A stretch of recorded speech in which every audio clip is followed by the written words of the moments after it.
वरहमतुल्लाहि वबरकातुहू।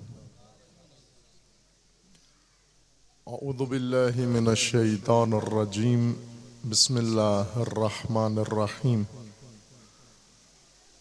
अल्हम्दुलिल्लाहि वस्सलातु वस्सलामु अला रसूलिल्लाह व आलिहि आलिल्लाह वल्लअनतु दाइमतु अला आदाइहिम आदाइल्लाह मिन यौमि अदावतिहिम इला यौमि लिक़ाइल्लाह। अम्मा बाद फ़क़ाल रसूलुल्लाह सल्लल्लाहु अलैहि व आलिहि वसल्लम इन्न लिक़त्लिल हुसैन हरारतन फ़ी क़ुलूबिल मुअमिनीन ला तबरुदु अबदा। दुरूद पढ़िए मोहम्मद व आले मोहम्मद पर। खुदावंद तबारक व तआला तमाम मोमिनीन को अपने हिफ्ज़ व अमान में महफूज फरमाए। तमाम मोमिनीन की हिफ्ज़ व सलामती के लिए सलवात पढ़िए मोहम्मद व आले मोहम्मद। रसूलुल्लाह सल्लल्लाहु अलैहि व आलिहि वसल्लम का फरमान है कि मेरे फर्जंद हुसैन के ज़िक्र में और शहादत में और खून में एक ऐसी तड़प और गर्मी खुदा ने रखी है जो हमेशा मोमिनों के दिलों को तड़पाती रहेगी और हरगिज़ ठंडी नहीं होगी। आज मुहर्रमुल हराम ये सोगो अज़ा के महीने में पूरी दुनिया के अंदर मजालिस अज़ा सैयदुश शुहदा अलैहिस्सलाम की बरपा हैं व मोमिनीन व मुस्लिमीन अपनी अपनी तौफीक के मुताबिक इन मजालिस का एहतमाम भी कर रहे हैं, इन मजालिस में शिरकत भी कर रहे हैं। इन मजालिस का एक बड़ा मकसद है, हुक्म दिया गया है मजालिस अज़ाए सैयदुश शुहदा बरपा हों, हर शहर में बरपा हों, हर महल्ले में बरपा हों, हर गली में व घर घर बरपा हों। सोगवारी के लिए जहाँ बड़ी मजालिस हो रही हैं, अजीम मजालिस हो रही हैं, उनमें भी शिरकत की जाए, लेकिन घर घर मजलिस होना व ज़िक्र इमाम हुसैन अलैहिस्सलाम होना ज़रूरी है। खुसूसन इस दौर में जिस तरह असर इमाम हुसैन में, ज़माना इमाम हुसैन अलैहिस्सलाम में ऐसे लोग भी थे जो बज़ाहिर कलमा पढ़ते थे, कलमा गो थे, खुदावंद तबारक व तआला के तौहीद का इकरार करते थे, रसूलुल्लाह की रसालत का इकरार करते थे और कुरान पर ईमान रखते थे, क़िबला पर बज़ाहिर ईमान रखते थे। लेकिन इन्हीं में से कुछ ऐसे भी थे जो गुमराही का शिकार हो गए, गुमराहों की तरफ से उन्हें गुमराह किया गया और कलमा भी पढ़ते थे, गुमराही का भी शिकार हो गए थे। करबला में जिस लश्कर ने इमाम अलैहिस्सलाम को शहीद किया और आले रसूल पर जुल्म ढाए, वो सभी कलमा भी पढ़ते थे, इकरार तौहीद भी करते थे, इकरार रसालत भी करते थे, क़यामत और क़िबले का भी जिक्र करते थे और कुरान भी पढ़ते थे और आले रसूल व फर्जंद रसूल और नवासाए रसूल को कत्ल भी कर रहे थे और आले रसूल को असीर भी बना लिया था। गुमराही का शिकार हुए। कुछ गुमराह करने वालों ने उन्हें गुमराह किया है। जिस तरह कुरान मजीद में अल्लाह ताला ने फरमाया है कि आपको खन्नास के शर से पनाह मांगनी है। खन्नास बड़ा दुश्मन है इंसान का। रसूलुल्लाह सल्लल्लाहु अलैहि वसल्लम मासूम हैं, दर्जाए इस्मत पर फाइज हैं, उसके बावजूद अल्लाह ताला ने फरमाया है कि आप भी खन्नास के शर से खुदा के यहाँ पनाह मांगे।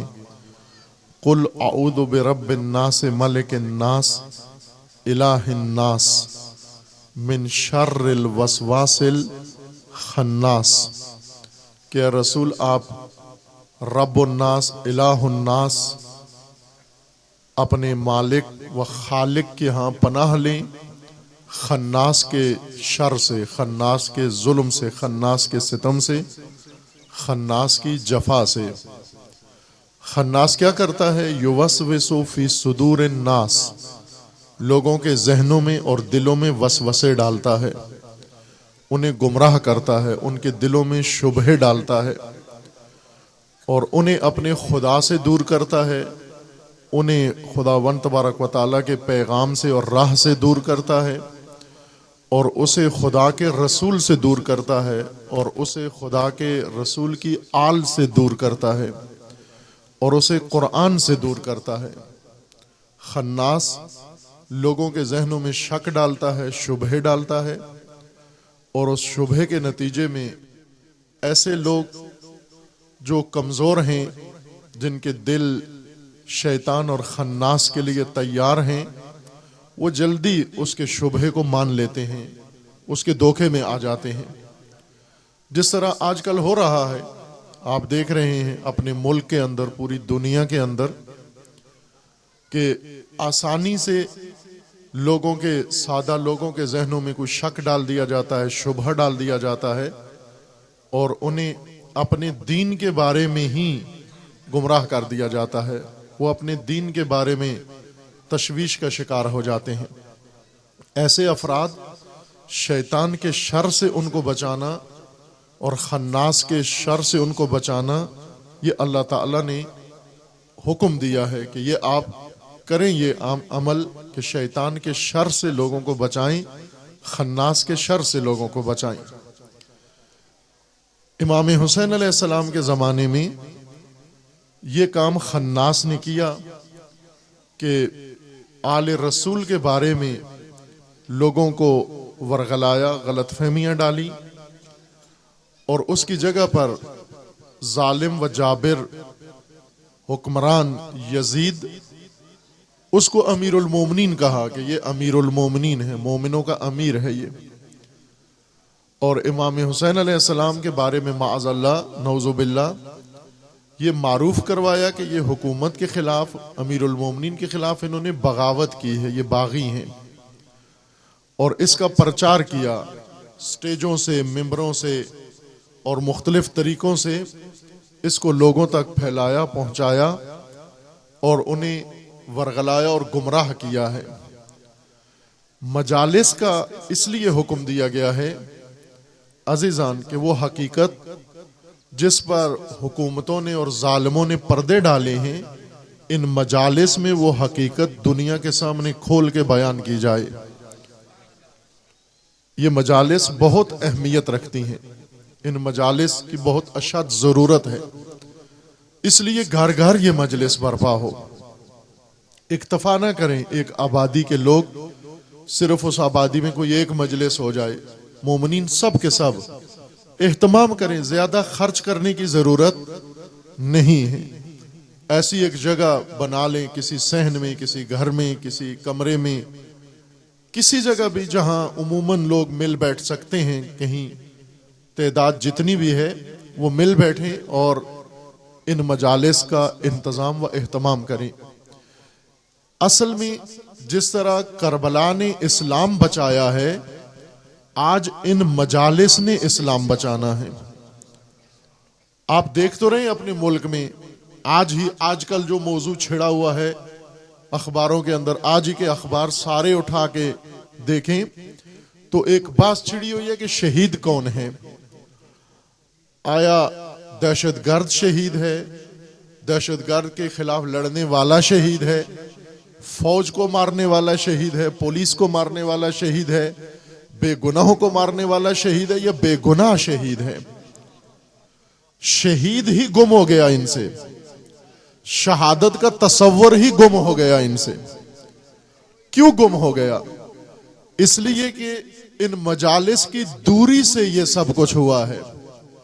मजालिस की मुखालफत की है, मजालिस से दूर हुए हैं, जिक्र हुसैन व सैयदुश शुहदा से दूर हुए हैं, सैयदुश शुहदा से दूरी का नतीजा यह है कि शहादत का मफहूम ही खो गया है। अब यही नहीं मालूम हो रहा कि शहीद कौन है, कातिल शहीद है या मकतूल शहीद है, दहशतगर्द शहीद है या दहशतगर्द का मुकाबला करने वाला शहीद है। ये आज की बात है जो आज भी अखबार, आज के सारे अखबार इसी पर, कल के सारे अखबार, हफ्ते भर से मुहर्रम शहादतों का महीना है, मुहर्रम हुर्मतों का महीना है, एहतराम का महीना है, और इस महीने में शुहदा की बेहुरमतियां हो रही हैं, शुहदा की बेहुरमती हो रही है। क्यों हो रही है अजीजान? बहुत अहम है ये मजालिस, मोमिनीन किराम तवज्जो रखें इन मजालिस की तरफ। ये मजालिस में अक्सर कहा है मोमिनीन की खिदमत में, और आज इस इलाके और बस्ती में, मोमिनीन के गांव में और शहर में, कि जहां एक अच्छी तादाद, बड़ी तादाद मुस्लिमीन की हैं, शिया सुन्नी सब आबाद हैं, यहां पर रह रहे हैं। सैयदुश शुहदा खुदावंद तबारक व तआला की हुज्जत है बशरियत पर। इमाम हुसैन सिर्फ शियों के नहीं हैं, इमाम हुसैन रसूल के नवासे हैं, अल्लाह की हुज्जत हैं, और तमाम बशरियत की हिदायत के इमाम मुबीन हैं।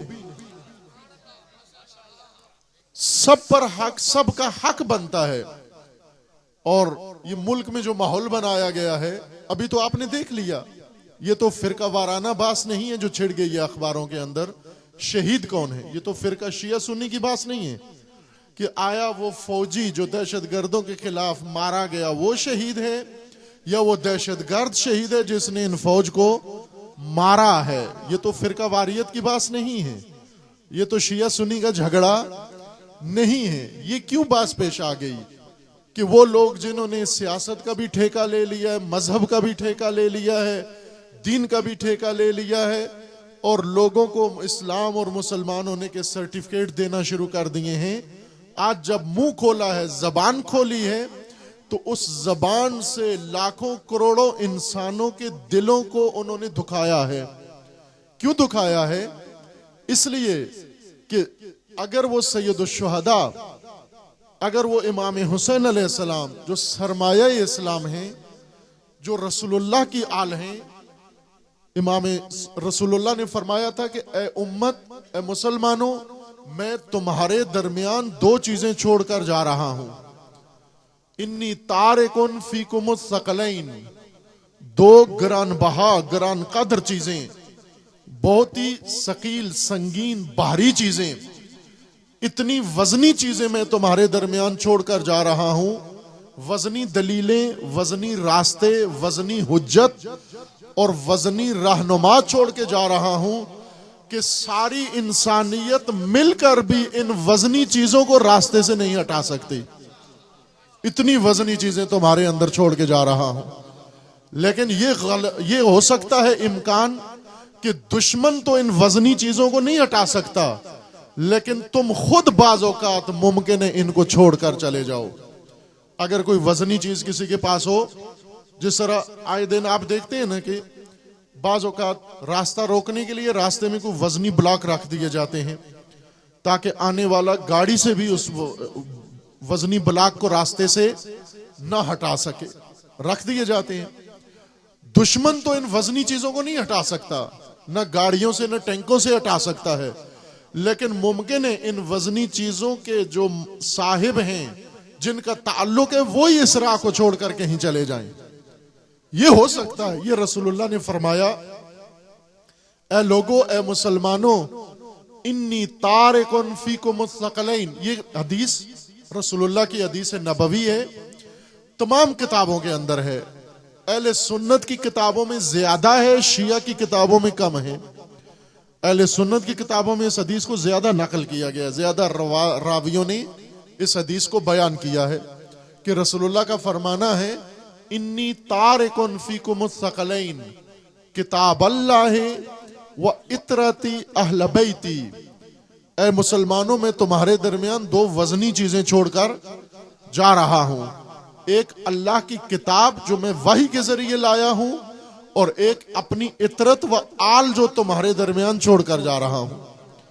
और फिर रसूलुल्लाह ने फरमाया कि इनका दामन दोनों का थाम लो, इन दोनों का दामन थाम लो। फतमस्सकू बिहिमा, इन दोनों को थाम लो, इन दोनों से लो लगा लो, इनको गिरफ्त डाल लो और ये दोनों तुम्हें निजात देंगी।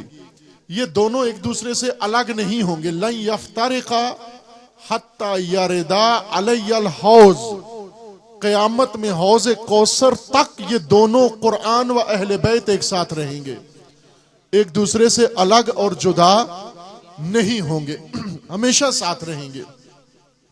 और तुम इनसे तमस्सुक रखो। फतमस्सकू बिहिमा फलन तज़िल्लू, अगर तुमने इनसे तमस्सुक रखा कभी गुमराह नहीं होगे। अगर कुरान का दामन तुमने थाम के रखा, अगर इतरत व आले रसूल का दामन तुमने थाम के रखा, तुम कभी गुमराह नहीं होगे। लेकिन अगर तुमने कुरान छोड़ दिया और तुमने अहले बैत को छोड़ दिया, फिर तो तुम्हारी गुमराही को कोई रोक नहीं सकता। उस सूरत में तुम्हारी गुमराही यकीनी हो जाएगी। ये रसूलुल्लाह का फरमान है कि कुरान व इतरत उम्मत की निजात का जरिया है। अजीजान, कुरान से भी तमस्सुक जरूरी है, अहले बैत से भी तमस्सुक जरूरी है। और ये नहीं हो सकता कि कुरान ले लो अहले बैत छोड़ दो, और ये भी नहीं दुरुस्त रास्ता कि अहले बैत को ले लो और कुरान छोड़ दो। चूंकि अहले बैत कुरान को नहीं छोड़ते और कुरान अहले बैत को नहीं छोड़ता। अगर कुरान से जाकर पूछें कि हक की निशानी कौन है, तो कुरान फरमाता है अहले बैत रसूल, इन्नमा युरीदुल्लाहु लियुज़हिबा अन्कुमुर रिज्स अहलल बैत व युतहिरकुम ततहीरा। कुरान फरमा रहा है कि रसूल के आल हैं जिनको खुदा ने पाक व पाकीज़ा बनाया है।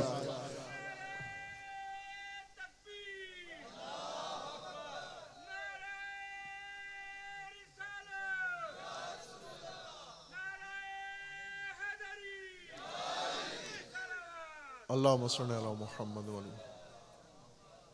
सलावत बुलंद आवाज से पढ़े।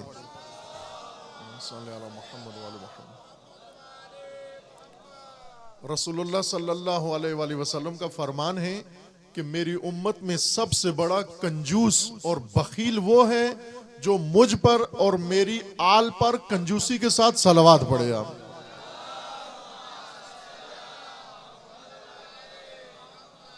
किसी चीज में कंजूसी ना करें, खुसूसन आले रसूल पर सलावत पढ़ते हुए बुखल से काम ना लें, कंजूसी से काम ना लें। हमेशा सलावत दिल खोल के आले रसूल पर सलावत पढ़ा करें। एक बुलंद आवाज से सलावत पढ़िए मोहम्मद आले मोहम्मद पर।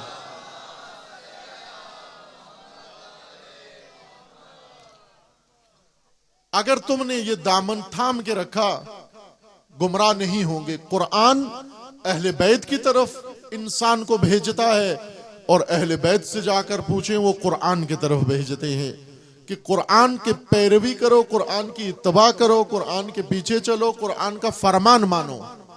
वह कुरान का फरमान मानोगे तुम्हें निजात मिल जाएगी।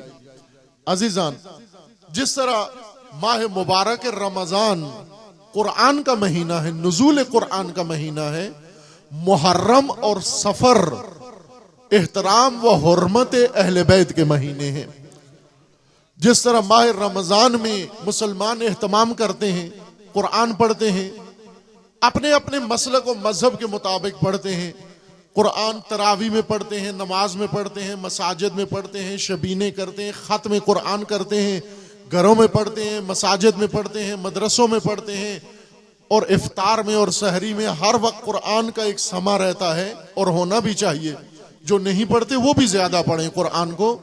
इसी तरह मुसलमानों का फरीजा है कि जिस तरह रमजानुल मुबारक में कुरान का एहतराम किया है, मुहर्रम में अहले बैत का एहतराम करो। इस अज़ाब सोग के महीने में तमाम मुसलमान, रमजान न शिया का है न सुन्नी का है, अल्लाह का महीना है, शाहरुल्लाह है। रमजानुल मुबारक को रसूलुल्लाह ने फरमाया कि शाहरुल्लाह है, ऐ लोगों अल्लाह का महीना है जो तुम्हारी तरफ आ रहा है। मुहर्रम भी शियों का महीना नहीं है, मुहर्रम अल्लाह का महीना है ये भी, और रसूलुल्लाह का महीना है ये भी, और इस्लाम का महीना है ये भी। रमजानुल मुबारक कुरान के नजूल का महीना है, मुहर्रम कुरान की हुर्मत को बचाने का महीना है। इसलिए कि अगर मुहर्रम ना होता कुरान की हुर्मत बाकी न रहती, हुर्मत खत्म हो जाती। जिस तरह आज हम देख रहे हैं हर चीज की बेहुरमती हो रही है। रसूलुल्लाह सल्लल्लाहु अलैहि वसल्लम की बेहुरमती हुई, याद है ना? पिछले साल शैतान बुजुर्ग ने इस अमेरिका के अंदर एक मलऊन ने फिल्म बनाई, तौहीन आमेज फिल्म बनाई, गुस्ताखी की। है ना ज़हन में वो, या भूल गए हैं? याद है आपको? बस याद है कि बेहुरमती हुई रसूलुल्लाह की। उसके बाद मुसलमानों ने और आपने भी और सब ने मिलकर एक दिन जुमे को एहतजाज किया, फिर उसके बाद जाकर घरों में बैठ गए। फिर उसके बाद तो किसी ने एहतजाज नहीं किया। उस जुम्मे का नाम इन्होंने क्या रखा था? जुम्मे इश्क रसूल, यही नाम रखा था ना, जुम्मतुल इश्क, इश्क रसूल का दिन था वो। एक दिन मुसलमान को जोश चढ़ा और इश्क रसूल में आ गए रोडों पर, और आकर जिंदाबाद मुर्दाबाद के नारे झंडे लहराकर और फिर झंडे लपेटकर साल पूरा गुजर गया। न रसूल याद आए, न हुर्मत रसूल याद आई, और न बेहुरमती करने वाले, बल्कि बेहुरमती करने वालों से दोस्ती शुरू कर दी। अब अगर हम लोगों पर छोड़ दें, अवाम पर छोड़ दें, सियासतदानों पर छोड़ दें, सियासतबाजों पर छोड़ दें, ये जो आज जिनके जहनों से शहीद का तस्वुर निकल गया है, गायब हो गया है, इन्हें समझ में नहीं आ रही शहीद कौन है और कौन नहीं है। ये अगर मुतवज्जे होते तो ये सारा साल रसूलुल्लाह की बेहुरमती के खिलाफ एहतजाज करते और बेहुरमती करने वालों को सजा देते, लेकिन इन्हें नहीं मालूम। अब तवज्जो फरमाएं, वो लोग जो मुहर्रम की मजालिस में शरीक नहीं होते, अलबत्ता इसकी बहुत सारी वजूहात हैं। कुछ आते हैं लेकिन मजालिस कराने वाले उन्हें आने नहीं देते। कुछ लोग मजालिस में, बहुत सारे मुस्लिमीन हैं, आते हैं, अहले सुन्नत के बरादरान बहुत सारे चाहते हैं, दिल चाहता है उनका मजालिस में आए, इत्तफाकन आते भी हैं। मुझे कम से कम तजर्बा हुआ है तालिब इल्माना के, जहां भी मजलिस पड़ी है एक अच्छी खासी तादाद अहले सुन्नत की उन्होंने भी शिरकत की है। फिर साथ कहते भी हैं भाई हमारा जी चाहता है, लेकिन जब हम जाते हैं वहां पर, वहां जो आप लोग जबान इस्तेमाल करते हो, मुकद्दसात की तौहीन होती है, फिर हमसे बर्दाश्त नहीं होता, तो बाजों को तो हम खुद भगा देते हैं कि भाई आप ना आए हमारी मजालिस में। ये गलत काम है। बानी मजलिस, जाकिर मजलिस, मिंबरी मजलिस का खतीब मजलिस, उसका काम हुसैन की मजलिस से लोगों को भगाना नहीं है, बाहर बैठे हुए लोगों को मजलिस में लाना उसका फरीजा है। ये क्या कमाल है कि मजलिस में आए हुए इंसान को मजलिस से उठाकर बाहर भेज दो ना। अजीजान, इस मजलिस में लोगों को आना है, और जो बाहर बैठे हुए किसी भी वजह से या किसी शुबहे की वजह से बाहर बैठे हुए हैं, बाहर बैठे हुए यानी हर जगह, मैं इस मजलिस की नहीं हर मजलिस की बात कर रहा हूं, जहां भी दुनिया में कोई मजलिस हो रही है, मुसलमानों का एक बड़ा तबका वो मजलिस के बारे में शुकूक व शुबहात में रहता है कि ये जी मजलिस क्यों हो रही है, इसका मकसद क्या है, ये यहाँ होनी चाहिए, ये वहां होनी चाहिए, ये ऐसे होनी चाहिए, ये वैसे होनी चाहिए। इस तरह के शुकूक व शुबहात लोगों के जहनों में डाले गए हैं। सारे शक निकाल दो, इन मजालिस की हिकमत को समझो और सब आए मजालिस के अंदर। शिया भी मजलिस के अंदर आए, अहले सुन्नत भी मजलिस के अंदर आए, उलमा भी मजलिस के अंदर आए, खुतबा भी मजलिस के अंदर आए, खवातीन भी मजलिस के अंदर आए, जवान भी मजलिस के अंदर आए, ताजिर भी मजलिस के अंदर आए, सरमायादार भी मजलिस के अंदर आए, सरकारी लोग भी मजलिस के अंदर आए। सब के सब इस मजलिस को अपनी मजलिस समझो। पहले समझो कि मजलिस है किसके लिए है। आप तवज्जो फरमाएं, 1400 साल से अभी 1435 हिजरी शुरू हो गई है, और 61 हिजरी में मुहर्रम उल हराम, 61 हिजरी में ये वाकया हुआ था। अभी 1435 हिजरी, आज ये मुहर्रम का दिन, आज 7 मुहर्रम है, तो 1435 हिजरी का ये मुहर्रम शुरू हुआ है, 7 दिन उसके गुजर चुके हैं 61 हिजरी के बाद। 1300 और कुछ साल वाक़े करबला को गुजर चुके हैं। इतने अरसे से ये आज़ादारी जारी है, सिलसिला अज़ा जारी है, घर घर में मजलिस हो रही है, मुहर्रम में, सफर में, अय्याम अज़ा में। और मैंने अर्ज किया कि अभी भी मजालिस, बाज लोग कहते हैं बहुत है, हुकूमत तंग आई हुई है मजालिस से, वो तरह तरह से मसाइल खड़े करके किसी तरह जी अमन का खतरा है, दहशतगर्दी का खतरा है, फलां का खतरा है, इन मजालिस को अंदर ले जाओ, समेटो ना। अजीजान, पाकिस्तान की जरूरत है ये मजालिस, आज पाकिस्तान की जरूरत है ये मजालिस। अगर पाकिस्तान की फौज इन मजालिस के हिकमत को समझ जाती तो आज कोई भी उनके मरने वालों पे शहीद होने का शक न करता। इनको चाहिए इन मजलिसों के कदरदान हो, इन मजलिसों की कदर जाने, इन मजलिसों को फैलाएं, इन मजलिसों को तहफ्फुज दें, इन मजलिसों का एहतराम करें कि मुहर्रमुल हराम है, एहतराम का महीना है, इसमें हुर्मतें बचाने का महीना है। 1400 साल से ये सिलसिला आज़ादारी कायम है, लगभग 1400 साल से, और अल्हम्दुलिल्लाह क़यामत तक जारी रहेगा ये सिलसिला इंशाअल्लाह। इन मजालिस की जरूरत क्यों पड़ती है? बाज ये समझते हैं कि ये तो सिर्फ एक रस्म है, हमारे बड़ों की, आबा व अजदाद की, कदीम से करा रहे थे।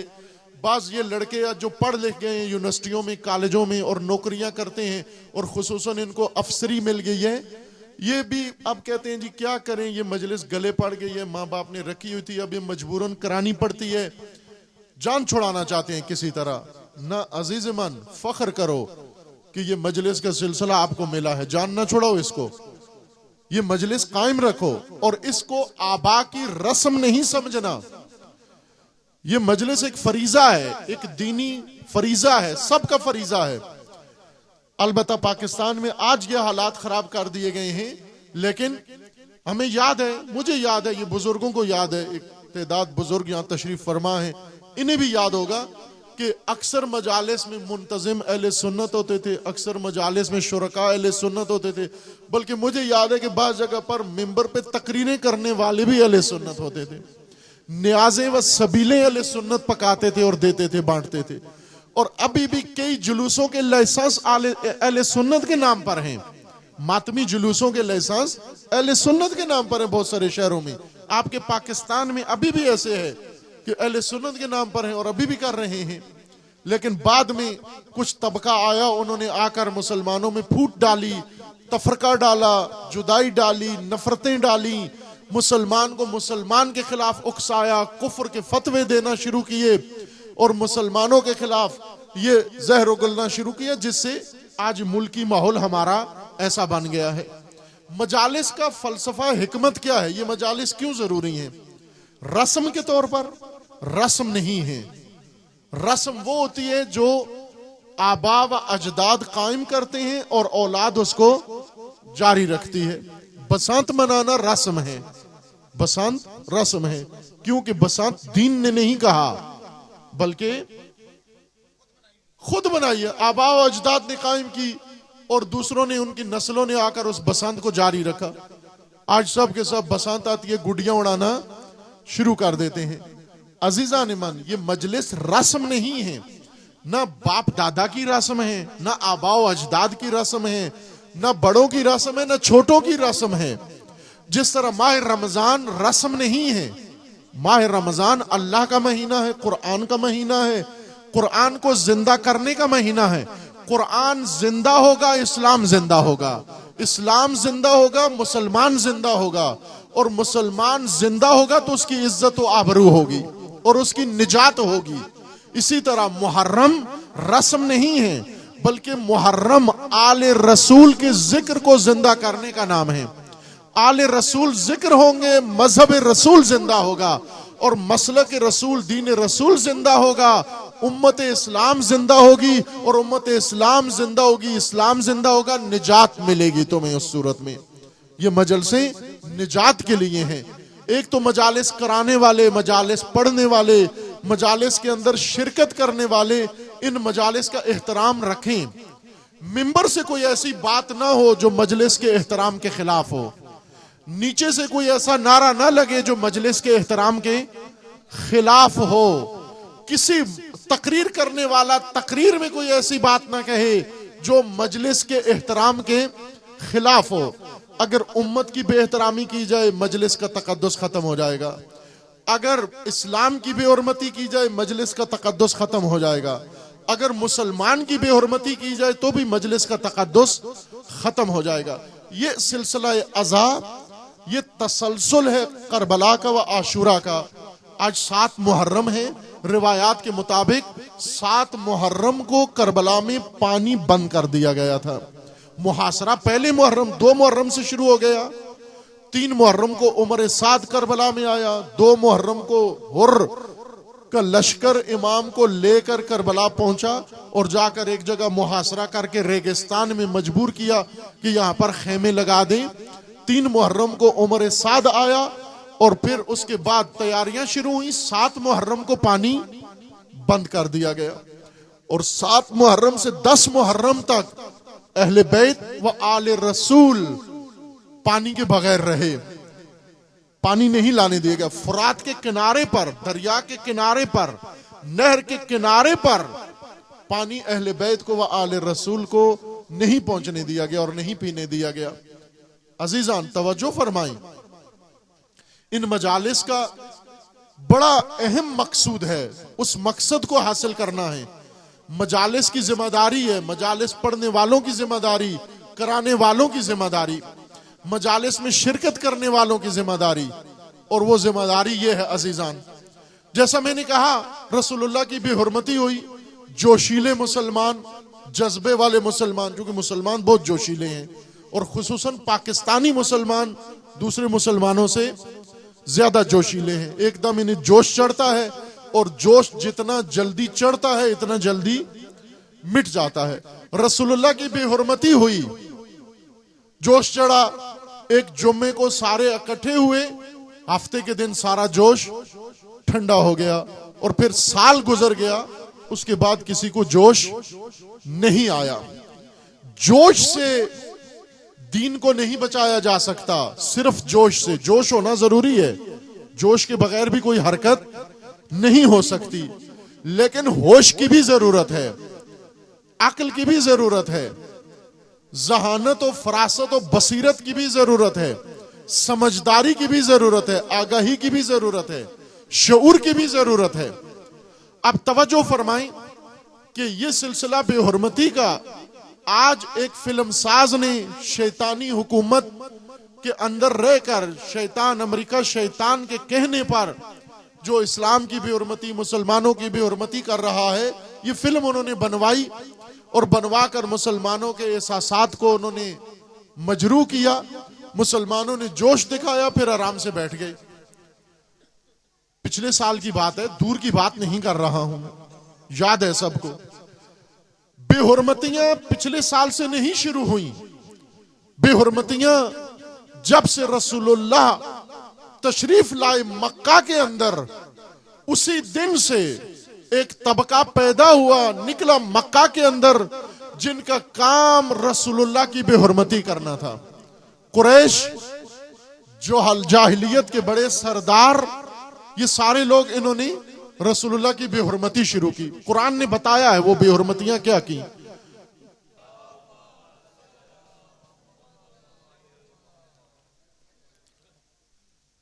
पीछे मोमिनीन की जगह कम हो रही है, ये आगे जो गैप है इन्हें भर दें ताकि बाद में आने वालों की जगह बन जाए।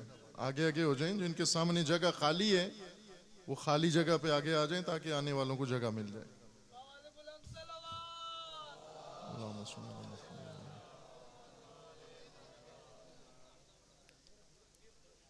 बुलंद आवाज से सलवात पढ़िए मोहम्मद व आले मोहम्मद।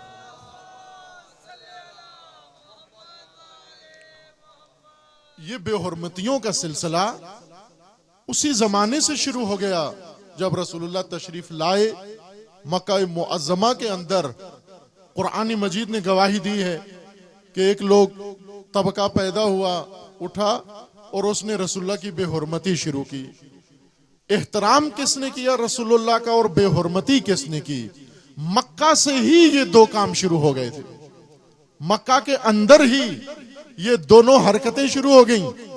एक तबका ऐसा, कुछ अफराद ऐसे जिन्होंने रसूलुल्लाह का एहतराम शुरू किया, और एक गिरोह ऐसा जिन्होंने रसूलुल्लाह की बेहुरमती शुरू की। एक गिरोह वो पैदा हुआ कि जिन्होंने एहतराम किया। एहतराम करने वालों में, रसूलुल्लाह का एहतराम करने वालों में सबसे पहले जो हस्तियां थी, तारीख ने लिखा है, ये कोई मजहबी बात नहीं हो रही, तारीखी बात हो रही है। तारीख अकीदा नहीं होता, तारीख और चीज होती है। जो कुछ गुज़श्ता जमाने में हो चुका है और उसे कलम बंद कर दिया गया है, उसे लिख दिया गया, इसको तारीख कहते हैं। ये अकीदा नहीं होता। तारीख अलग चीज होती है, अकीदा अलग चीज होता है। ये तारीख कलम बंद की गई, लिखा गया कि रसूलुल्लाह ने जब आकर अपना पैगाम सुनाया और फरमाया मैं अल्लाह का रसूल हूं तुम्हारे अंदर, तो सबसे पहले 3 हस्तियों ने रसूलुल्लाह के एहतराम में अपनी गर्दनें झुका दी और कहा कि हम आपके रसालत पे ईमान लाते हैं, आपको मानते हैं। उन हस्तियों में कौन था? एक जो उम्र में रसूलुल्लाह से बड़े थे और नसब में रसूलुल्लाह के चचा थे।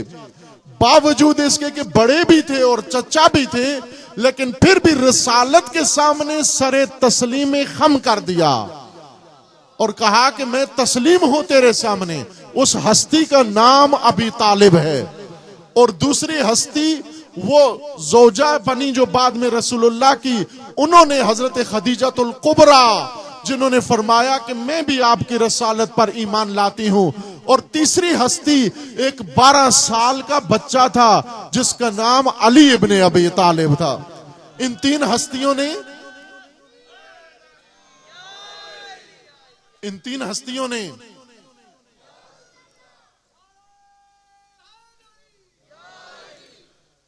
हस्तियों ने एहतराम किया, कोई बात भी नहीं की। इन तीनों में से किसी ने हत्ता ये भी नहीं कहा कि हम आपको रसूल उस वक्त मानेंगे जब हमें कोई मोजज़ा दिखा दें। मोजज़ा भी नहीं मांगा। क्यों नहीं मांगा? इसलिए कि उन्हें मालूम था वो रसूल जो अमीन हैं, सादिक हैं, सच्चे हैं। जब वो कह रहे हैं मैं अल्लाह का रसूल हूं, यहां मोजज़ा मांगने की भी जरूरत नहीं है। उस पैगाम को समझ लिया। लेकिन तारीख साथ ये भी बताती है कि बेहुरमतियां भी वहीं से शुरू हो गई। रसूलुल्लाह के ऊपर तोहमत और बोहतान भी वहीं से शुरू हो गया। वहीं मक्का से पहले दिन से बेहुरमती शुरू हो गई। बस 2 सिलसिले कायम हो गए, एक बेहुरमती करने वाला और एक हुर्मतों को बचाने वाला सिलसिला। एक तरफ लश्कर पैदा हुआ बेहुरमतियों का और एक तरफ लश्कर बना हुर्मतों को बचाने वाला। ये पहले दिन से शुरू हुआ। कुरान गवाही दे रहा है कि कुछ लोगों ने रसूलुल्लाह को कहा कि ये जादूगर हैं, माज़अल्लाह, साहिर हैं। कि कुरान ने भी, अल्लाह ताला ने दिफा किया कि हमारा रसूल साहिर नहीं है। फिर उन्होंने कहा मजनून है, माज़अल्लाह, नऊज़ुबिल्लाह। ये वो बेहुरमतियां थी जो मक्का में कुछ लोगों ने की कि ये नऊज़ुबिल्लाह, उन्हें कहा कि ये मजनून है, पागल है। मजनून पागल को कहते हैं। फिर उसके बाद क्या कहा कि ये शायर हैं। ये कुरान की तीनों बातें कुरान ने जिक्र की हैं। कहा ये शायर हैं। शायर यानी ये वाही नहीं है बल्कि अपने ख्यालात हैं, इनके अपने ख्यालात हैं। ख्यालात से कुछ ज़हन में इनके बात आती है और उसे दीन करार देकर लोगों के अंदर फैला रहे हैं। ये इनके अपने ख्यालात हैं। शायर कहना शुरू कर दिया। खुदावंद तबारक व तआला ने फरमाया कि हमारा रसूल न साहिर है, न मजनून है, न शायर है, बल्कि ये अल्हम्दुलिल्लाह अल्लाह का रसूल है। हमारी तरफ से उम्मत की निजात का जरिया है। ये हम इस पर वही नाजिल करते हैं। इसका इल्म हमारी जानिब से है, इसका ताल्लुक हमारी जानिब से। ये अपनी हवा, अपनी ख्वाहिश से बोलता ही नहीं है। जब हम वही नाजिल करते हैं, ये गुफ्तगू करता है। ये खुदावंद तबारक व तआला ने रसूलुल्लाह की हुर्मत बचाई, रसूलुल्लाह का एहतराम बचाया। और उसके बाद उन हस्तियों ने अल्लाह का हुक्म माना व रसूलुल्लाह का एहतराम बहाल रखा। और उसके बाद मुसलसल ये दोनों काम साथ साथ चलते रहे। एक तरफ बेहुरमतियां करने वाले और एक तरफ हुर्मतों को बचाने वाले। इतनी बेहुरमती बढ़ गई, बेहुरमती की इंतहा हुई कि रसूलुल्लाह को मक्का छोड़ना पड़ा। इस कदर बेहुरमतियां बढ़ गई। और फिर हुर्मत बचाने वाला गिरोह व लश्कर रसूलुल्लाह के साथ मदीने मुंतकिल हो गया और वहां भी जाकर उन्होंने रसूलुल्लाह का एहतराम और रसूलुल्लाह की हुर्मत को बचाया। अजीजान तवज्जो फरमाएं, ये मजालिस क्या है, ये अर्ज कर रहा हूं। इन मजालिस की कदर जाने और आप समझे कि आप क्या कर रहे हैं, इस अमल को समझे, गौर करें क्या कर रहे हैं, ये तसलसल किसका है। आज अगर कोई शुबह डालता है ये मजलिसें बिदअत है, ना ये बिदअत नहीं है, ये मजलिसें एक बड़ा अजीम काम अंजाम दे रही हैं। ये मजलिसें वो काम अंजाम दे रही हैं जो मक्का से रसूलुल्लाह की हुर्मत बचाने वालों ने शुरू किया था और आज तक ये सिलसिला जारी है। फिर उसके बाद ये लोग आ गए मदीना के अंदर और बेहुरमती करने वाला गिरोह लश्कर बनाकर पहुंचाया मक्का के अंदर। पहले जंग बदर लड़ी, बेहुरमती की, फिर जंग ओहद लड़ी और जंग खंदक लड़ी और दीगर हर जंग के अंदर बेहुरमती की। जंग खंदक के अंदर आकर खंदक फलांग के बेहुरमती की, रसूलुल्लाह को बेहुरमती और बेहतरामी के साथ खिताब किया, ए मोहम्मद कौन है तेरे पास ऐसा शुजा व दलेर जिसे निकाल मेरे मुकाबले में आए। रसूलुल्लाह ने उस वक्त फरमाया, इस बेहुरमती करने वाले कुत्ते की जबान कौन बंद करेगा। सारा लश्कर बैठा हुआ था, किसी ने भी सर नहीं उठाया, उसी ने सर उठाया जो मक्का से रसूलुल्लाह के एहतराम का दिफा कर रहा था।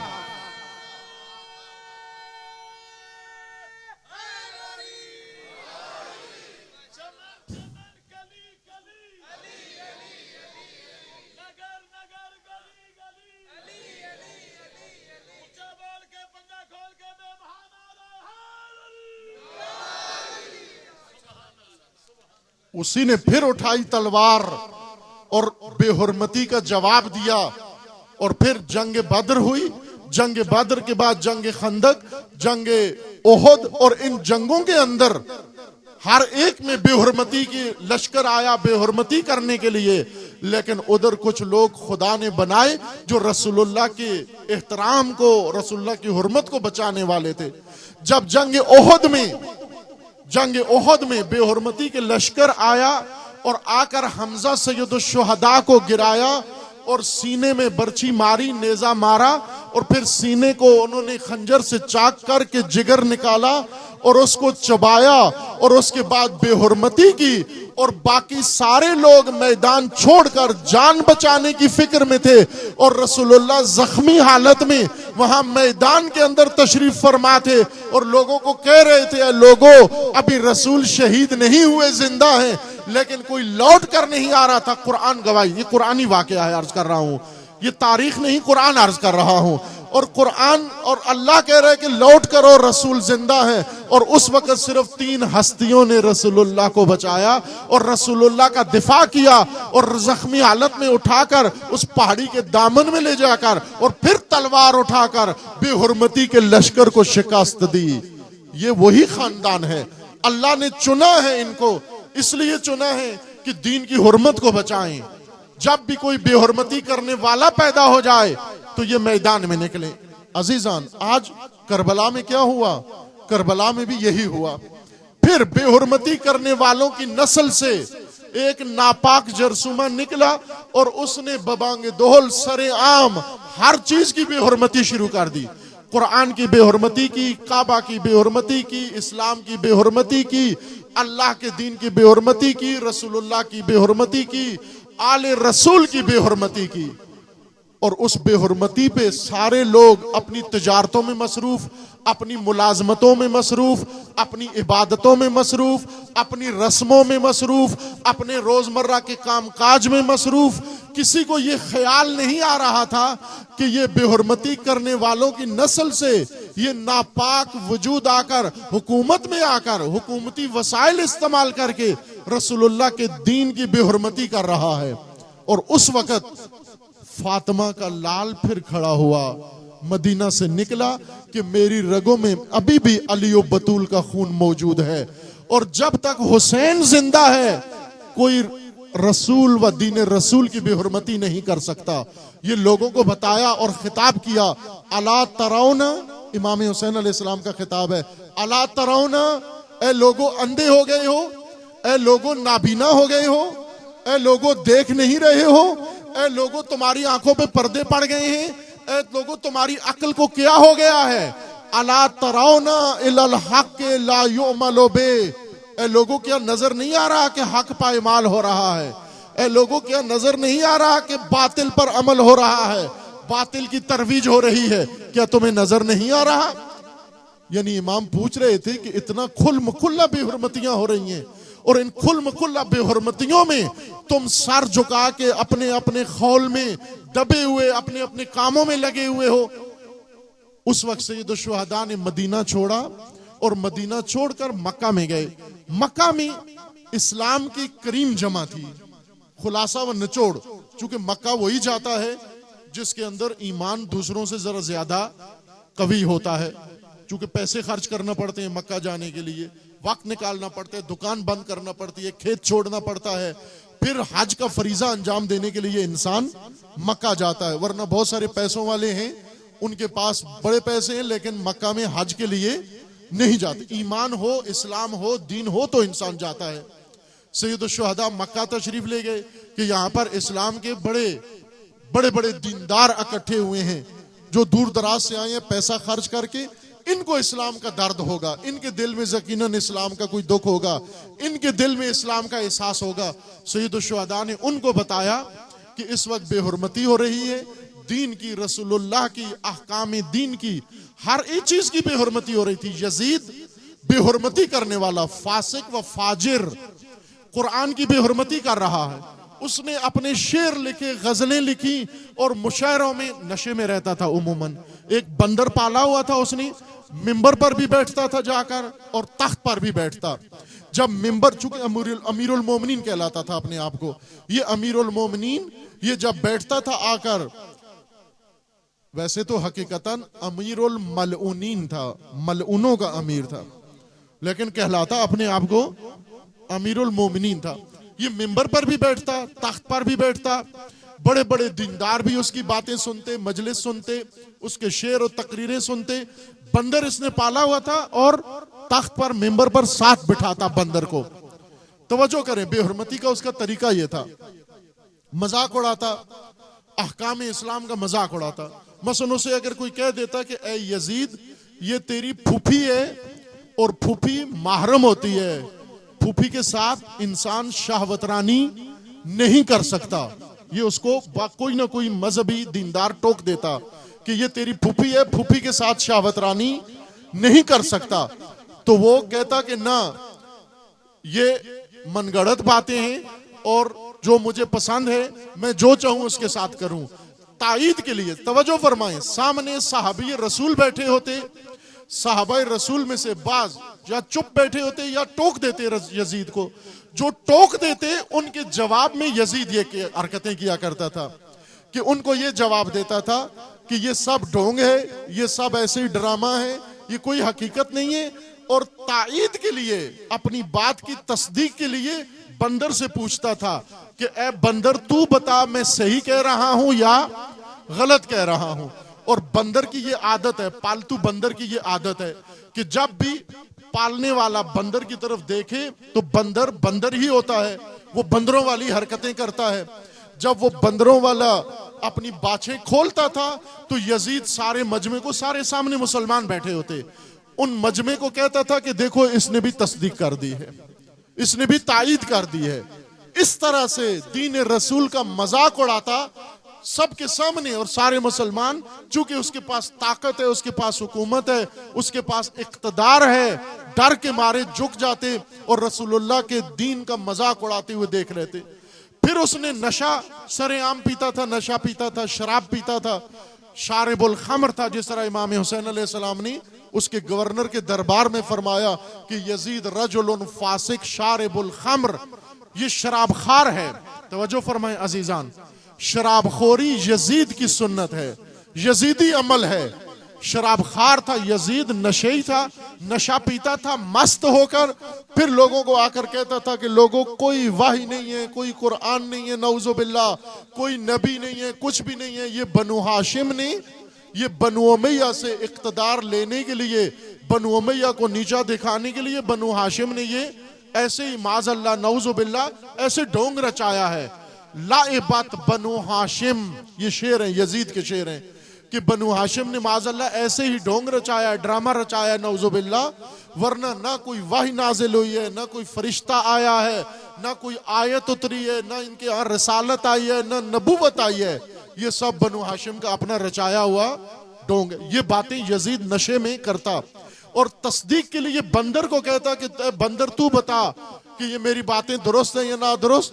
बंदर की बातें खुल जाती और वो कहता ये तायद कर रहा है। और सामने बैठे हुए सर झुका के, क्यों सर झुकाते थे? तवज्जो फरमाएं, इमाम हुसैन अलैहिस्सलाम ने फरमाया कि इनकी आंखों के सामने, इनकी नजरों के सामने बेहुरमती हो रही है और बेहुरमतियों पर कोई अक्सुल अमल नहीं दिखाते। आशूरा के दिन, आशूर के दिन इमाम हुसैन अलैहिस्सलाम ने खुतबा दिया।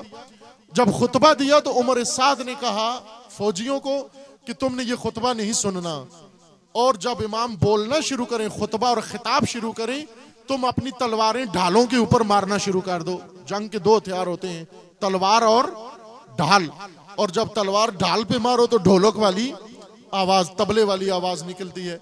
तो उसने कहा कि तुम अपनी नेज़ें, तलवारें इन ढालों पे मारो और शोर शराबा मचाओ ताकि हुसैन अलैहिस्सलाम का आवाज और खुतबा लोगों के कानों में न जाए। इमाम अलैहिस्सलाम ने एक दफा शुरू किया खुतबा, उन्होंने शोर मचाया, खुतबा काट दिया, तकरीर काट दी इमाम की। फिर इमाम थोड़े वक्फे के बाद फिर मुखातब हुए, फिर बोला, बिस्मिल्लाह पढ़ी, फिर उन्होंने शोर मचाया, फिर इमाम ने खुतबा खत्म कर दिया। 3 दफा इमाम ने शुरू किया। जब उन्होंने तीसरी दफा ये हरकत की, इमाम ने फरमाया मुझे मालूम है तुम क्यों मेरी बात नहीं सुनते, इसलिए कि तुम्हारे पेट में हराम पड़ा हुआ है, लुकमाए हराम तुम्हारे दिलों के अंदर है, और जिसके दिल के अंदर लुकमाए हराम हो उसे रसूल और आले रसूल की बात समझ में नहीं आ सकती। लुकमाए हराम कौन देता है तुम्हें? कहा ये यजीदी हुकूमतें देती हैं। ये यजीदी हुकूमत तुम्हें लुकमाए हराम खिलाती है, और उसने इतना हराम तुम्हारे पेट में भर दिया है, तुम्हारी आंखों पे भी पर्दा आ गया है, तुम्हारे कानों में भी पर्दा आ गया है, अब तुम मेरी आवाज सुन नहीं रहे हो।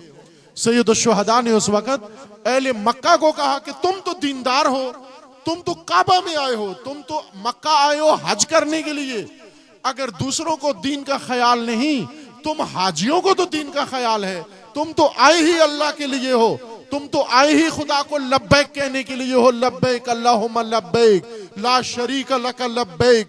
जब अल्लाह को लब्बैक कहने आए हो तो मैं तुम्हें बताता हूं इस वक्त दीन खुदा पायमाल हो रहा है, यजीद बेहुरमतियां कर रहा है। इस एहराम को खोलो, हज खत्म करो, मेरे साथ आओ। यह हज करने का वक्त नहीं, हज बचाने का वक्त है। इस वक्त तवाफ काबा का वक्त नहीं, हुर्मत काबा को बचाने का वक्त है। तुम आओ, आज मेरा साथ दो तुम। लेकिन अजीजान, ये हज में लगे रहे, इमाम का साथ नहीं दिया। बेहुरमतियों के इस अमल को रोकने के लिए कोई इकदाम नहीं किया इन्होंने, और अपनी कार्रवाइयों में लगे रहे। उस वक्त सैयद शुहदा ने अपना खानदान लिया, बीबियां ली, बच्चे लिए, छोटे छोटे और चंद जवान, और उनको लेकर इमाम आ गए। अगरचे कूफा वालों ने ये खत लिखकर वादे किए थे कि हम भी आपका साथ देंगे, लेकिन जब वक्त आया तो साथ नहीं दिया। अब तवज्जो करें, मदीना में लोग यजीद की बेहुरमतियां देखते रहे, अपने कामकाज में मसरूफ थे। मक्का में लोग अपनी यजीद की बेहुरमतियां देखते रहे, अपनी इबादत और तवाफ में मसरूफ थे। और अहले कूफा ने खत लिख के बुलाया इमाम को, लेकिन जब इमाम गए वहां पर तो फिर खतरा महसूस करके, खौफ महसूस करके उबैदुल्लाह इब्ने ज़ियाद का इमाम का साथ छोड़ दिया। इमाम तन्हा करबला में जा पहुंचे। किस लिए पहुंचे? दीन को, दीन की हुर्मत को बचाने के लिए, दीन के एहतराम को बचाने के लिए। और फिर इमाम ने वहां पर तिश्ना लब इमाम और इमाम की औलाद और साथियों ने वो कुर्बानियां दी, और कुर्बानियां देकर उम्मत को ये बचाया कि दीन वो मुकद्दस चीज है जिस पर सब कुछ कुर्बान हो जाता है।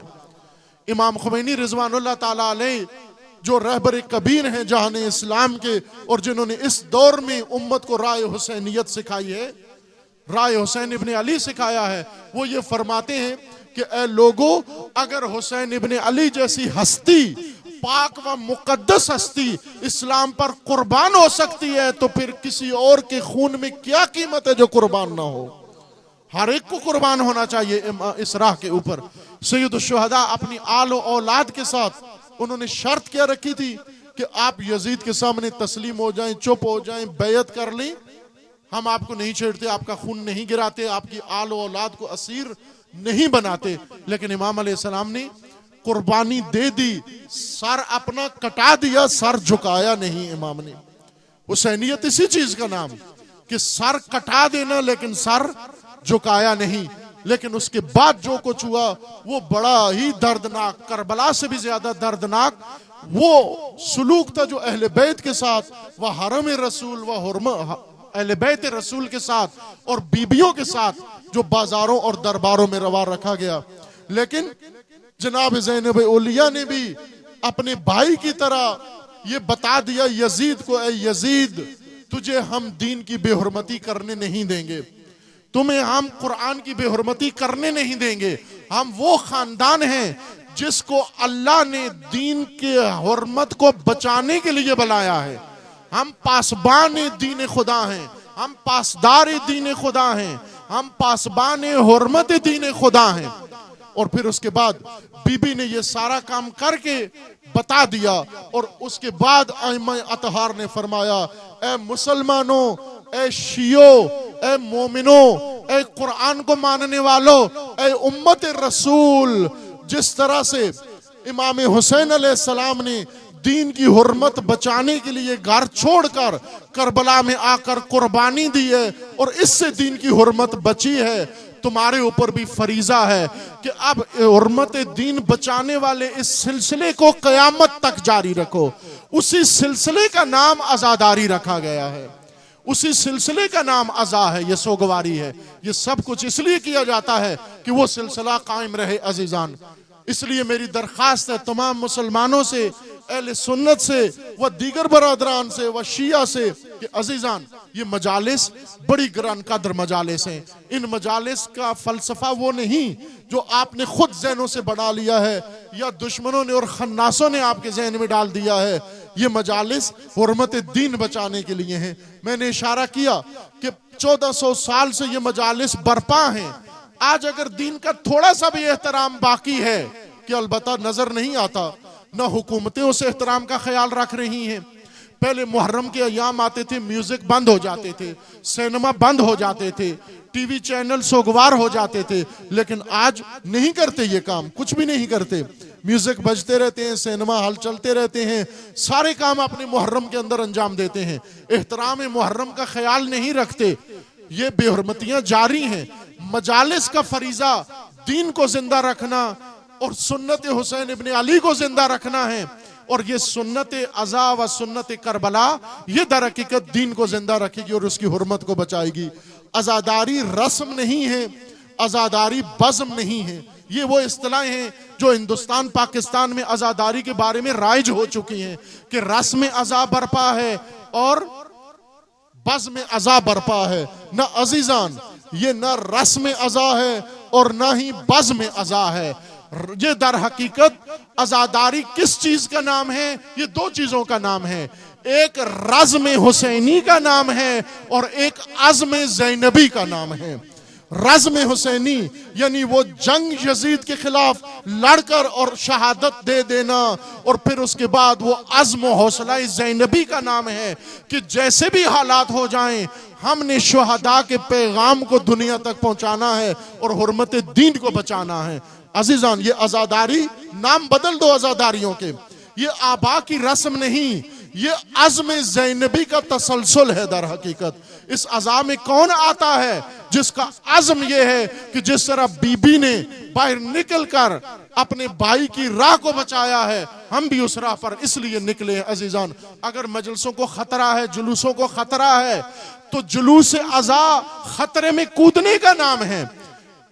अली की बेटी जिस जुलूस में शामिल हुई वो सारा रास्ता ही खतरे का रास्ता था, वो पूरा रूट ही खतरे का रूट था। जब मदीने से चली शाम तक सारा रूट खतरे का रूट था। इतनी खतरे की राह पर चलना ही आज़्म ज़ैनबी है। इसलिए जहां खतरे ज्यादा हों वहां से डरो मत, अपनी औलाद को मत रोको वहां पर अपने शीरखार भी उठा कर ले जाओ, अपने छोटे छोटे बच्चे भी उठा कर ले जाओ, अपनी बीबियों को भी उठा कर ले जाओ। क्या होगा ज्यादा से ज्यादा? यही होगा ना कि लाशों के टुकड़े ही हमें उनके मिलेंगे, यही होगा ना कि वो बीबियां हमारी असीर हो जाएंगी, यही होगा ना कि वो बच्चे यतीम हो जाएंगे। खूब इसी का नाम तो करबला है, इसी का नाम तो हुसैनियत है, इसी का नाम तो ज़ैनबी आज़म है, यही तो बिन्ते अली की सुन्नत है, यही तो इब्ने ज़हरा की सुन्नत है। इसी से तो दीन बचता है अजीजान।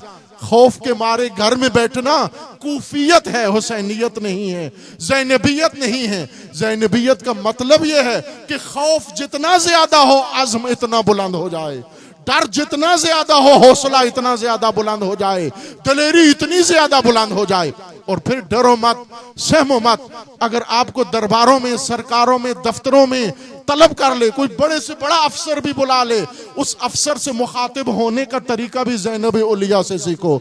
ज़ैनब उलिया गई दरबार में, पहले उबैदुल्लाह ने बुलाया जो गवर्नर था कूफा का, फिर यजीद ने बुलाया जो अमीरुल मोमिनीन बना हुआ था, वो अमीरुल मलऊनीन अमीरुल मोमिनीन बनकर और तख्त और ताज सर पे सजाकर बैठकर और बीबी को असीर करके उसने दरबार में खड़ा करके ये तासुर देने की कोशिश की कि मैं पादशाह हूं और आप कैदी। और बीबी ने क्या फरमाया, ए यजीद महला, जरा आहिस्ता आहिस्ता जा, इतना नशे में मस्त ना हो जा।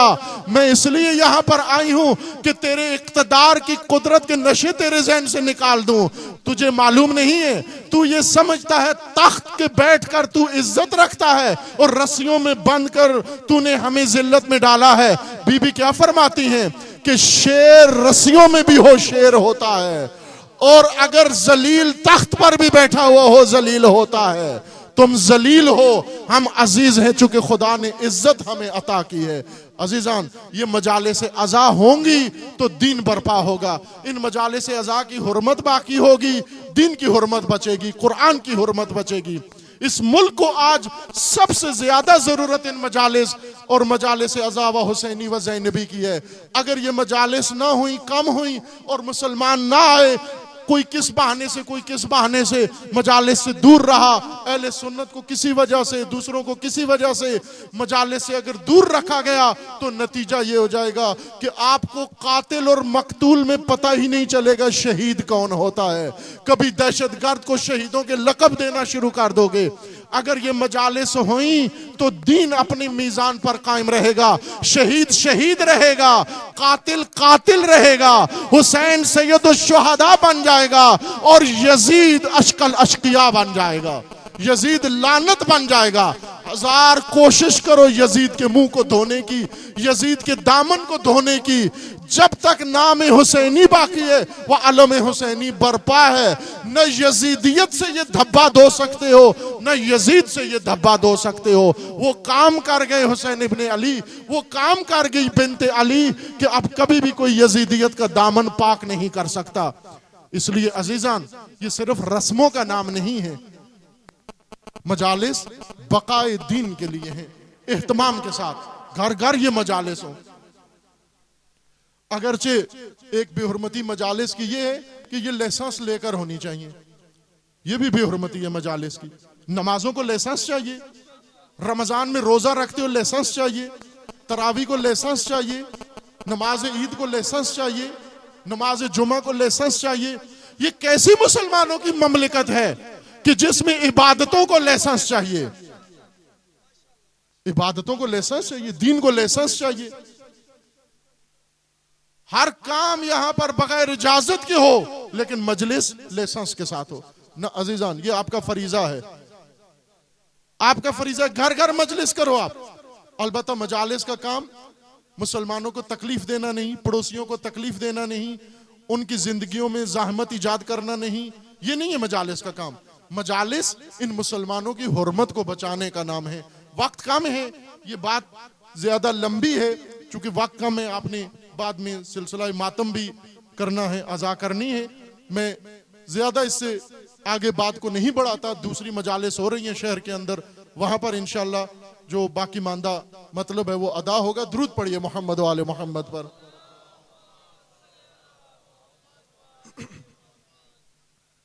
आज 7 मुहर्रम है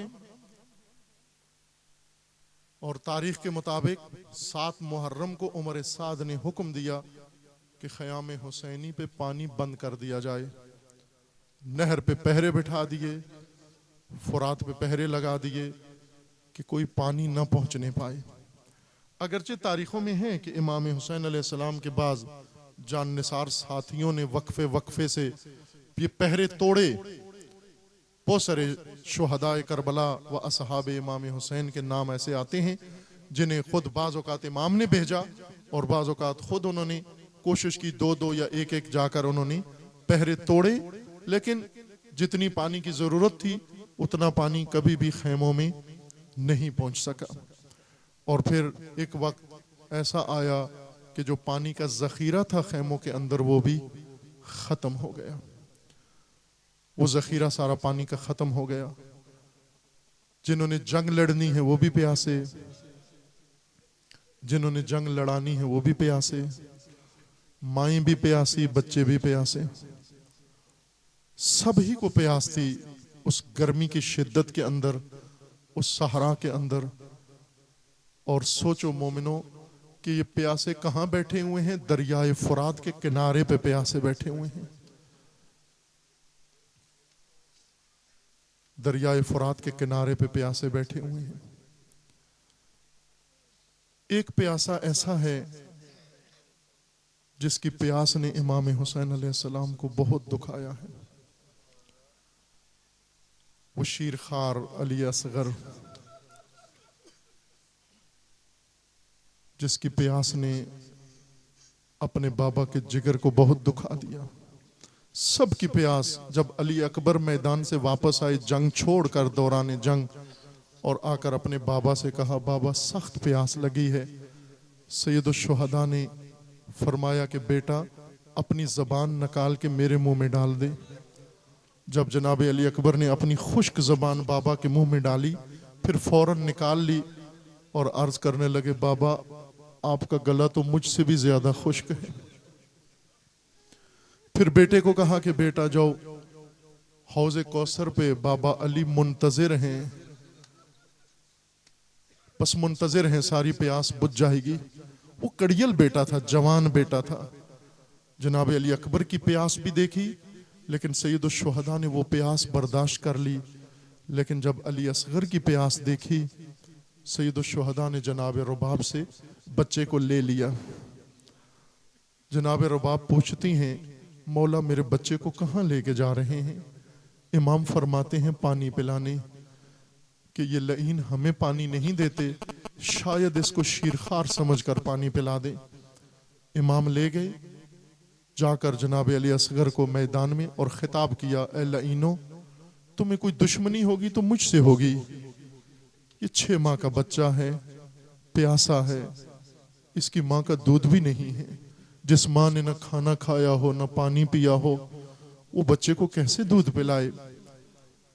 जब ये हालत देखी उमर साद के लश्कर में, उसके सिपाहियों ने, उनके अंदर ये बातें शुरू हो गईं कि ये बहुत ज्यादा जुल्म है, इतना भी जुल्म नहीं होना चाहिए।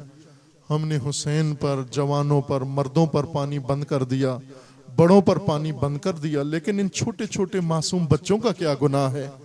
इन पर क्यों पानी बंद कर दिया? जब यह हालत उमर साद ने देखी, इस लईन को एहसास हो गया कि शायद मेरे लश्कर में बगावत हो जाए, ये लश्कर खुद मेरे खिलाफ ही कहीं ना उठ के खड़ा हो जाए कि प्यासे बच्चों को प्यासा करके तो इस तरह से शहीद कर रहा है। ये मलऊन उठा और उठकर हुरमला के पास आया। हुरमला एक माहिर निशानाबाज और तीरंदाज था उमर साद के लश्कर में। उसे आकर कहता है कि हुरमला तू माहिर निशानाबाज है, अब तेरी तीरंदाजी का वक्त आ गया है। हुरमला कहता है, किस पर तीर चलवाना है? क्या हुसैन पर आखिरी हमला करना है या हुसैन की मदद को कोई ताज़ा दम फौज आ गई है? कहने लगा, ना हुसैन पे आखिरी हमले का वक्त आया है और ना ही कोई ताज़ा दम फौज आई है मदद के लिए। पूछने लगा, फिर बता तो सही मैं तीर किस पे चलाऊं, मैं निशाना किसका लूं, मुझे तो कोई नजर नहीं आता। उमर साद ने कहा, जरा गौर से देख, हुसैन के हाथों पे सफेदी नजर आती है या नहीं? ये गौर से जब देखता है तो फिर उसके मुंह की तरफ देख कर कहता है लाइन कि ये तो छोटा सा बच्चा है शेरखार, तू ये चाहता है मैं इस बच्चे पे तीर चला दूं? उमर साद कहता है जल्दी कर, तू इसे बच्चा ना समझ, ये अपनी प्यास के हथियार से मेरे लश्कर को शिकस्त दे देगा, ये जंग में हार जाऊंगा अगर तूने ये तीर ना चलाया। ये लाइन कमान उठाता है और तीर लगाता है और निशाना लेता है और दोबारा तीरों कमान जमीन पे रख देता है। उमर साद पूछता है तूने तीर क्यों नहीं चलाया, तेरा हाथ क्यों कांप गया, तेरा निशाना क्यों नहीं लग रहा? कहने लगा जब मैं तीर चला रखता हूं कमान में, निशाना लेता हूं, पुश्ते हुसैन पर खेमे के दर पर एक मुखद्दरा पर्दापोश मुझे नजर आती है। वो गोया बच्चे की मां लगती है, उसका कर्ब बताता है, उसका इज़्तिराब बताता है, उसका तड़पना बताता है, उसकी परेशानी बताती है, उसकी हालत बताती है। वो कभी खेमे के इस तरफ आती है, कभी खेमे के इस तरफ आती है। मुझे देख के लगता है कि ये यकीनन इस बच्चे की माँ है और अपने तड़प तड़प कर मुझे कह रही है कि हुरमला जरा देख कर तीर चलाना, मेरा शीरखार छोटा है, तेरे तीर का शोभा बड़ा है, जरा देख कर तीर चलाना। उमर साद ने कहा तू ऐसा साथी न बन, जल्दी कर तीर चला दे वरना पछताना पड़ेगा। ये लाइन दोबारा कमान उठाता है, तीर लगाता है और तीर लगाकर निशाना लेता है। जब अज़ादारों इसने तीर छोड़ा, तीर का निकलना था और हुसैन अलैहिस्सलाम के हाथों पर बच्चे के गले में आकर पेवस्त हो गया। बच्चे के गले में तीर का लगना था। वो रावी जो दुश्मन की सफ में बैठा लिखता है कि हुसैन के हाथों पर एक बड़ा क़यामत का मंजर नजर आया। वो क्या मंजर था कि हुसैन के हाथों पर बच्चा इस तरह से तड़पा जिस तरह मछली पानी से बाहर आकर तड़पती है। मछली जब पानी से बाहर आती है आपको मालूम है क्या करती है? सबसे पहले पानी से बाहर आकर अपने आप को मिट्टी से उठाती है, फिर दोबारा अपने आप को खाक में गिराती है, फिर उसके बाद ताकत खत्म होती है, फिर उसके बाद अपना मुंह उठाती है और जब ताकत खत्म होती है तो फकत मुंह खोलना शुरू कर देती है। और एक वक्त ऐसा आता है जब मुंह खोलने की ताकत भी खत्म हो जाती। बस यही कयामत का मंजर था, तीर का लगना था। बच्चा हुसैन के हाथों पे उठा और दोबारा जब हाथों पे आया फिर अली असगर से तड़पा नहीं गया। बस अली असगर ने टांगे हिलाई, ताकत खत्म हो गई और आखिरी दफा जनाब अली असगर का मुंह खुला और फिर बंद नहीं हुआ और आवाज आई इन्ना लिल्लाह व इन्ना इलैहि राजिऊन। और हुसैन अलैहिस्सलाम ने अब इरादा किया है परवरदिगार ये खून किधर फेंकूं। इरादा किया असगर को खेमे ले जाऊं, लेकिन ख्याल आ गया कि अगर बच्चे को इस तरह से खेमे ले गया रुबाब तड़प के मर जाएगी, मां मर जाएगी। सैयदुश्शुहदा ने नन्ही सी कब्र खोद कर असगर को दफन किया और फिर जब खेमे का रुख किया जनाब रुबाब जो बच्चे की मुंतजिर खड़ी थी, जब देखा मेरा बच्चा हुसैन के हाथों पर नहीं, जाते हुए पूछा था मौला मेरा असगर किधर जा रहा है, लेकिन वापसी पे नहीं पूछा मौला असगर कहां छोड़ा है, फकत खेमे का साया छोड़कर धूप पे आकर बैठ गई। इमाम ने फरमाया रुबाब उठकर साए में आ जाओ। फरमाने लगी मौला अब कभी असगर के बगैर साए में नहीं सारी उम्र धूप पे बैठूंगी। अल्लाह लानतुल्लाह अला ज़ालिमीन।